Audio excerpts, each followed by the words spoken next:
Setelah upaya pemberontakan yang gagal, sebagian besar pemain yang meninggalkan asrama terbunuh, menyisakan satu orang yang selamat, Junok, pemain 246. Seorang penjaga, dalam langkah tak biasa, menyelamatkan nyawanya setelah memindai chipnya dan menyadari bahwa ia sudah tercatat sebagai tereliminasi. Saat para penjaga mengangkut mayat-mayat, satu penjaga secara diam-diam menandai satu jasad sebagai berguna, menunjukkan bahwa organ tubuhnya masih bisa dipanen. Ia bahkan rela membantu di ruang operasi untuk mencari perhatian atasannya. Sementara itu di asrama, para pemain terkejut ketika salah satu peti mati yang dibawa para penjaga tiba-tiba terbuka, Gun masih hidup. Cho Hunju memeriksa nadinya, memberi secercah harapan pada yang lain. Di saat bersamaan, tim detektif menyisir lautan untuk mencari pulau tempat permainan berlangsung. Dari atas kapal, sang kapten mengabaikan laporan tentang suara-suara aneh dan orang hilang, menyalahkan salah satu agen yang dianggap mabuk. Namun detektif lain merasa ada kejanggalan. Operator drone masih belum ditemukan. Meski mereka menduga dia terjatuh ke laut, mereka memutuskan untuk terus mencari. Gun akhirnya sadar dan terpukul saat mengetahui betapa banyak pemain yang telah meninggal. Tak lama, para penjaga mengumumkan bahwa hanya 60 kontestan yang tersisa dan jumlah hadiah kini naik menjadi 39,6 miliar won. Gun, yang frustrasi, menghadapi penjaga dan menuntut jawaban kenapa dia dibiarkan hidup. Dalam momen penuh emosi, ia berdiri tepat di depan senapan penjaga, memohon untuk ditembak, namun pemain lain menariknya mundur. Sementara itu, Inho, pemimpin permainan, mendapat telepon dari kapten kapal. Ia memerintahkan agar para detektif ditahan sampai permainan selesai. Kemudian dilakukan pemungutan suara kembali untuk menentukan apakah permainan akan berlanjut. Kali ini, urutan voting dibalik. Gun, pemain 456, seharusnya memilih pertama, tapi ia tidak memberikan suara, jadi gilirannya dilewati. Proses tetap berjalan. Setelah itu, sekelompok pemain yang dipimpin oleh pemain 100 menuduh Gun telah merekayasa semuanya. Pemain 44, Shong Yo, menuduh keras Gun, menyalahkannya atas kematian yang terjadi. Junok yang marah mencoba menyerangnya, tapi dicegah pemain lain. Di ruang operasi, Yule, penjaga yang menyelamatkan Junok, berpura-pura bekerja sama dalam praktik panen organ ilegal, tapi kemudian melepas topengnya dan mengejutkan semua orang dengan melepaskan tembakan ke para pelaku. Ia menghadapi atasannya dan mengungkap bahwa alasannya kabur dari Korea Utara adalah untuk mencari pria itu. Ia mengingatkannya pada komandan lamanya, orang yang juga akhirnya ia tembak mati. Setelah tawas singkat, Yula menembaknya di kepala. Ia lalu menyuruh dokter yang tersisa untuk menyelamatkan Seo, yang terluka parah. Kembali ke asrama, saat jam makan, para pemain saling menyalahkan soal siapa yang bertanggung jawab atas kematian terbaru. Mayoritas menuding pemain 388, Dejo, yang dikirim mengambil amunisi tapi tak pernah kembali, membuat mereka tak berdaya. Sementara itu di kapal, detektif Junho dan Woo Seol terus menyelidiki hilangnya operator drone. Woo Seol mencurigai kapten kapal, mengingat ia pernah melihatnya berkeliaran dengan obeng di malam hari. Meski Junho membelanya, Woo Seol tetap merasa ada yang aneh dan memutuskan tinggal untuk menyelidiki lebih lanjut. Di pulau, permainan berikutnya dimulai. Para pemain dituntun keluar asrama dan menemukan jasad rekan-rekan mereka tergantung di lorong sebagai peringatan. Suara dari pengeras suara memperingatkan, nasib itu akan dialami siapapun yang melawan jalannya permainan. Untuk permainan ini, para pemain harus menarik bola berwarna untuk menentukan tim, merah atau biru. Tim merah harus memburu dan membunuh tim biru dengan pisau. Tim biru diberi rantai dan kunci untuk bersembunyi. Tapi begitu sebuah pintu dibuka, tidak bisa ditutup kembali. Permainan ini langsung menuai protes. Beberapa pemain ketakutan karena dipisahkan dari orang terkasih. Seorang ibu, Guha, terpisah dari putranya yang SIK, menciptakan ketegangan emosional yang besar. Sementara itu, No menyumbangkan darahnya untuk menyelamatkan Seok yang sekarat. Beberapa pemain mencoba berganti tim agar tak perlu membunuh.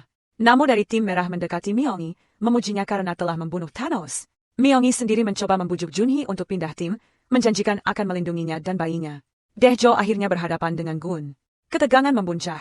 Daejo menuduh Gun menyalahkannya, padahal ia hanya terlambat kembali. Di sisi lain, yang SIK bertukar posisi dengan ibunya demi melindunginya. Junhee yang sedang hamil mulai merasakan sakit, dan Jimha membantunya, bertekad menjaga mereka tetap hidup. Hunju bergabung dengan mereka. Gun akhirnya memutuskan akan menghadapi Namu, apapun risikonya. Di ruang medis, dokter mengatakan Seok sudah stabil. Tapi No, yang tak percaya padanya, tetap membunuhnya. Namun saat Seok mulai sadar, ia berubah. No berbisik bahwa ia akan membantunya kabur.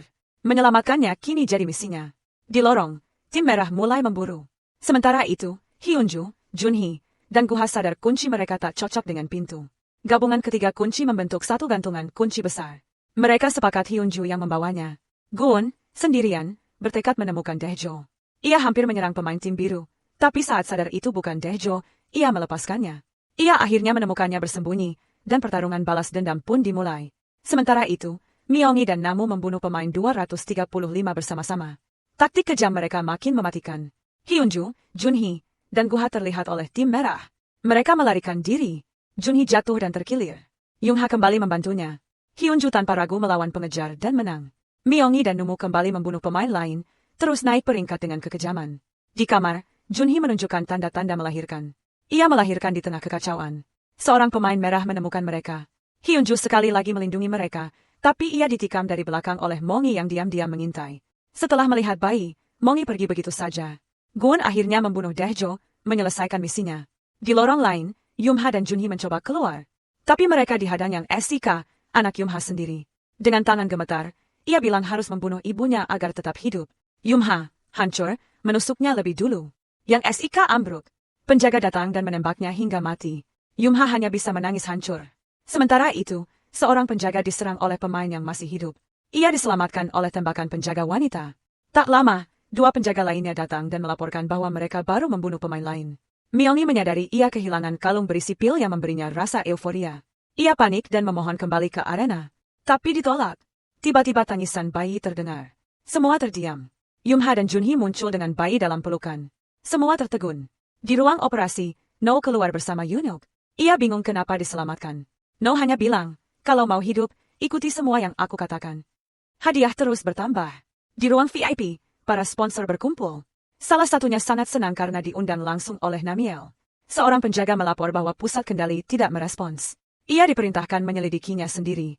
Sementara itu, Detektif Walk memberitahu Junho bahwa setelah menyelidiki desa sekitar, tidak ada seorang pun yang mengenal kapten kapal yang disebut-sebut itu. Kecurigaan pun semakin meningkat. Detektif tersebut meluncurkan drone ke sebuah pulau terdekat dan memerintahkan Wu Xiao untuk terus mengawasi sang kapten dengan ketat. Sebuah pemungutan suara kembali digelar di antara para pemain, lanjut bermain atau membagi hadiah. Mayoritas memilih untuk melanjutkan. Dalam keputusasaan, Juma rela melepaskan bagiannya dari hadiah uang asalkan bayi bisa diselamatkan. Ia memohon agar diberi kesempatan, tapi permintaannya diabaikan begitu saja, membuat Guhan terlihat sangat terpukul. Inho memerintahkan tentara untuk dikirim ke ruang bedah guna mengidentifikasi jenazah. Sementara itu, Not memberikan instruksi detail kepada Yunio tentang bagaimana bersikap agar tidak menimbulkan kecurigaan. Pemungutan suara berakhir dengan 16 pemain memilih untuk lanjut bermain. Suara Guhune kembali tidak dihitung karena ia menolak mengambil keputusan. Segera setelah itu, diketahui bahwa penjaga nomor 16 menghilang, yang ternyata adalah seorang ahli bedah yang menyamar. Rekaman CCTV menunjukkan seseorang lain mengenakan seragam itu, dialah Yunok. Perintah pencarian segera dikeluarkan. Di laut, Junho mengenali sebuah pulau tempat ia pernah diserang. Ia memaksa kapten kapal mendekat, meski si kapten sempat menolak.